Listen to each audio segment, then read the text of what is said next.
What's up YouTube, Capital G here, checking out a brand new Cubic card that just got revealed coming out of the 20th Anniversary Legendary Collection. I believe this is either the third or fourth Cubic card, but to me, this is definitely the best one so far. This is Cubic Dharma, which I'm not sure if it was supposed to rhyme with Cubic Karma, which is another card in the archetype, but it does, so whatever.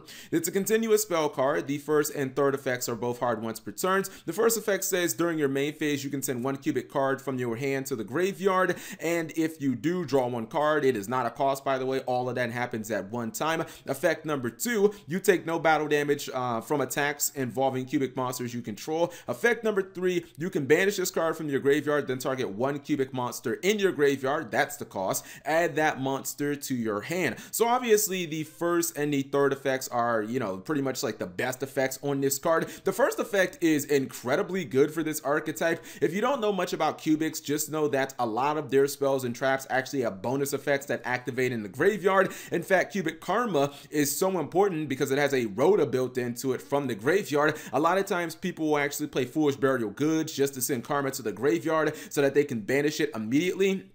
And they can go ahead and search a monster to start their turn off, or so that they can search the Crimson Nova, the big boss monster, to try to win the game. That's really good because now if you draw, your Karma, you don't want to activate it. You can just pitch it, draw a new card. Also, Unification of the Cubics has an amazing graveyard effect. That's one where if a Cubic monster leaves your field in any way, it can even be if you link summon with it, you can banish that Unification from the graveyard, and then you can summon a level 4 lower monster from your grave. People have used this to kind of link climb with the Doozy. He has the built-in Foolish Burial with him, so obviously this is a really good effect. Plus, Cubics don't really have that many good monsters. This allows you to take your V-Jams, cards that you might not even want to put on the board, honestly just discard them and then draw better cards, hopefully. Also, the fact that it's not a cost means if your opponent does Ash Blossom, the first effect, you still get to keep the card, so that's kind of nice. Second effect of you not taking any battle damage, I think that this is specifically supposed to be used with V-Jam. So V-Jam is a monster that can't be destroyed by battle, but obviously you would still take the damage. Shout outs to Arc V. Now you wouldn't, and the thing about V-Jam is if it battles with an opponent's monster, it puts a Cubic counter on that opponent's monster. You can put V-Jam in the spell and trap zone, and the monsters that have Cubic counters on them, your opponent's monsters, they're not able to attack and they're not able to activate their effects. It's basically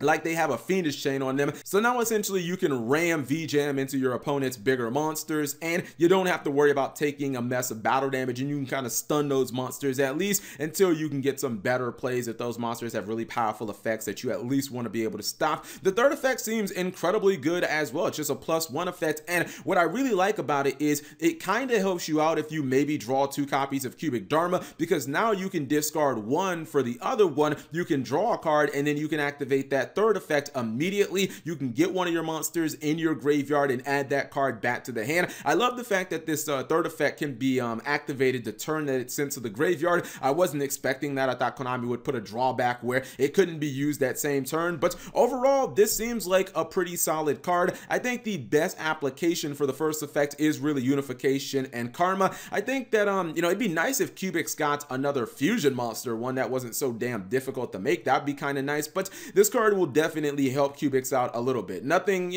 as far as like moving them on the tier list or anything like that, but it definitely is a good card for the archetype. So whatever you guys think, leave it in the comment section below. Thank you guys for watching. As always, subscribe if you have not already, and turn on that notification bell for daily videos.